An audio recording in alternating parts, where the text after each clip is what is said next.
الله وبركاته. الحمد لله والصلاة والسلام على رسول الله، أما بعد فأعوذ بالله من الشيطان الرجيم. فإذا قرأت القرآن فاستعذ بالله من الشيطان الرجيم. قرآن مجید فرقان حمید کے ادب کے حوالے سے ہماری گفتگو جاری تھی. قرآن کی عظمت اور شان اور مقام کے حوالے سے مختصر سی گفتگو کی گئی تھی. آج انشاءاللہ العزیز اللہ کی توفیق سے قرآن مجید کا دوسرا ادب اس حوالے سے گفتگو ہوگی.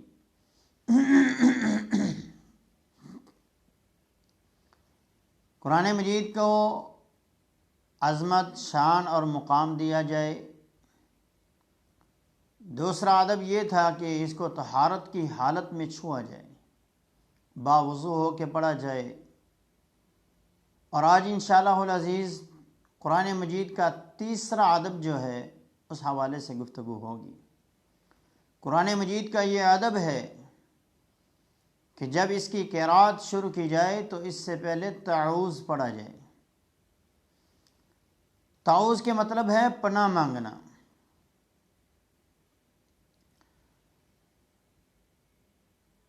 نبی علیہ الصلاۃ والسلام کی سیرت کو جب ہم پڑھتے ہیں تو ہمیں یہ بات پڑھنے میں اور دیکھنے میں ملتی ہے، سننے میں ملتی ہے کہ نبی علیہ الصلاۃ والسلام جب قرات نبی علیہ الصلاۃ والسلام جب کوئی بھی کام کرتے تو نبی علیہ الصلاۃ والسلام بسم اللہ الرحمن الرحیم پڑھ کے کرتے. اللہ کے نام کے ساتھ نبی علیہ الصلاۃ والسلام اس کام کا آغاز کرتے. لیکن قرآن مجید شروع کرنے سے پہلے رب العالمین نے ہمیں یہ حکم دیا کہ تم لوگ بسم اللہ نہیں بلکہ تعوذ کے ساتھ تم لوگ قرآن مجید شروع کرو. حکم ہے فَإِذَا قَرَأْتَ الْقُرْآنَ فَاسْتَعِذْ بِاللَّهِ مِنَ الشَّيْطَانِ الرَّجِيمِ. جب بھی تو قرآن پڑھے تو اعوذ باللہ من الشیطان الرجیم کہو. بعض احادیث میں اعوذ باللہ السمیع العلیم من الشیطان الرجیم من ہمزہ ونفخہ ونفثہ، یہ الفاظ بھی آتے ہیں. دونوں تعوذ درست ہیں، ایک قرآن کی روح سے اور ایک حدیث کی روح سے.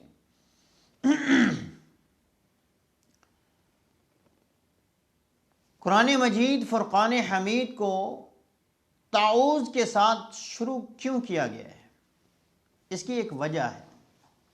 آپ سمجھیں، انسان کی یہ فطرت ہے کہ جب بھی وہ کوئی کام کرتا ہے تو اس کے اندر جو نقصان دہ چیزیں ہوتی ہیں ان کے بارے میں پہلے سوچتا ہے، اور نقصان دہ چیزوں کو وہ پہلے پیچھے ہٹاتا ہے اور پھر اس کام کو شروع کرتا ہے. ایک کسان ہے تو وہ کھیتی بونے سے قبل، بیج ڈالنے سے قبل، فصل کو اگانے سے قبل وہ فصل کے اندر، کھیت کے اندر ہل چلاتا ہے، اور اس کے اندر جو چیزیں نقصان دہ ہوتی ہیں ان کو وہ باہر نکالتا ہے. زمین کا سخت ہونا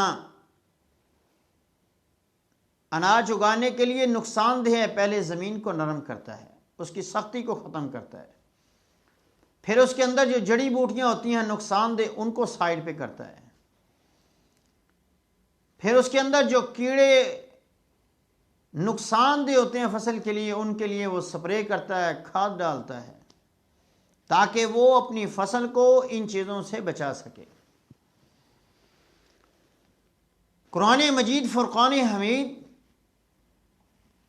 یہ وہ عظیم کتاب ہے کہ جس نے شیطان کی ہر چال کو، شیطان کے ہر ہیلے کو اور اس کے ہر رستے کو ہمارے لیے بیان اور واضح کر دیا ہے.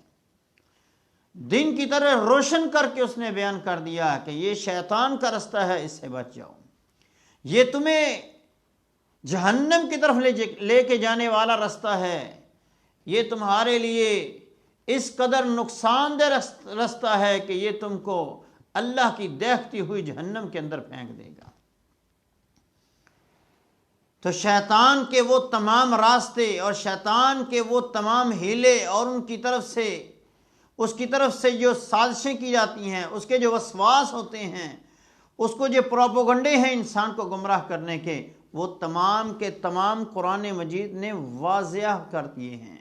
اس لیے اللہ تبارک و تعالیٰ نے فرمایا کہ کہیں یہ نہ ہو کہ تم قرآن پڑھنے بیٹھو اور شیطان آ کے اپنے ہیلے اور اپنی سازشیں کر کے چلا جائے اور تم کو گمراہ کر دے۔ پہلے شیطان کو دور کرو اور پھر ان تمام راستوں کی، ان تمام ہدایت اور گمراہی کے راستوں کو پہچان سکو، اور تمہارے لیے ہدایت کا پہچاننا اور گمراہی کا پہچاننا آسان ہو جائے گا۔ ان ھذا القرآن یہدی للتی ہی اقوم، قرآن یہ وہ عظیم کتاب ہے جو قوموں کی رشد و ہدایت کے لیے رب نے نازل فرمائی، اور اس کے ذریعے سے لوگوں کو ہدایت دی جاتی ہے۔ اس لیے قرآن مجید کا یہ ادب ہے، اور یہ ادب کا تقاضا ہے کہ جب اس کو شروع کیا جائے تو اس کو اعوذ باللہ من الشیطان الرجیم سے شروع کیا جائے۔ قرآن مجید فرقان حمید کو جب شروع کرنا ہے درمیان سے، یا آپ نے کسی بھی مقام سے چھوڑا ہے دوبارہ آ کے شروع کیا ہے تو اعوذ باللہ کہہ کر شروع کریں۔ اور اگر آپ نے کسی سورت کے آغاز میں کسی سورت کا آغاز کرنا ہے تو پہلے اعوذ باللہ من الشیطان الرجیم پڑھے، پھر بسم اللہ الرحمن الرحیم پڑھے، کیونکہ بسم اللہ الرحمن الرحیم ہر سورت کی آیت ہے، اور اعوذ باللہ کے بعد بسم اللہ الرحمن الرحیم ہم اس وقت پڑھیں گے جب کسی سورت کا آغاز کریں گے، اور جب ہم قرآن کو درمیان سے یا کسی سورت کے درمیان سے پڑھیں گے تو اس وقت ہم صرف اعوذ باللہ من الشیطان الرجیم پڑھیں گے۔ تو قرآن مجید کا یہ ادب ملحوظ خاطر ہے۔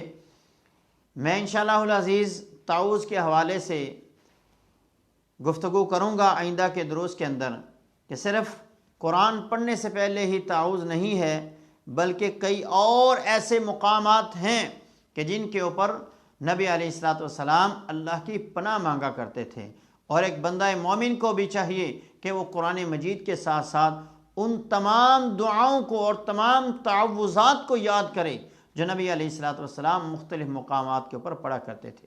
میں انشاءاللہ العزیز آئندہ کے دروس کے اندر ان تمام نبی علیہ الصلوۃ والسلام کی دعاؤں کو بیان کرنے کی کوشش کروں گا جو نبی علیہ الصلوۃ والسلام نے اللہ سے پناہ مانگی ہے جن چیزوں کی، اور اللہ کی پناہ مانگی ہے نبی علیہ الصلوۃ والسلام نے، اور اللہ نے اپنے بندوں کو دی ہے، اور اللہ نے اپنے نبی کو دی ہے۔ اسی طرح کوئی بھی نبی علیہ الصلوۃ والسلام کی سنت پر عمل کرتے ہوئے ان دعاؤں کو اپنائے گا تو اللہ تبارک و تعالیٰ اس کو بھی ضرور ان چیزوں سے پناہ دے گا اور محفوظ کرے گا۔ اللہ ہمیں شیطان سے اور ہر قسم کی گمراہی کے رستے سے اللہ ہمیں محفوظ فرمائے، اور شیطان کی ہر چال اور ہر حیلے سے اور ہر سازش سے اللہ ہمیں محفوظ فرمائے۔ اقول قولی ھذا استغفر اللہ لی ولکم ولسائر المسلمین۔ السلام علیکم ورحمۃ اللہ وبرکاتہ۔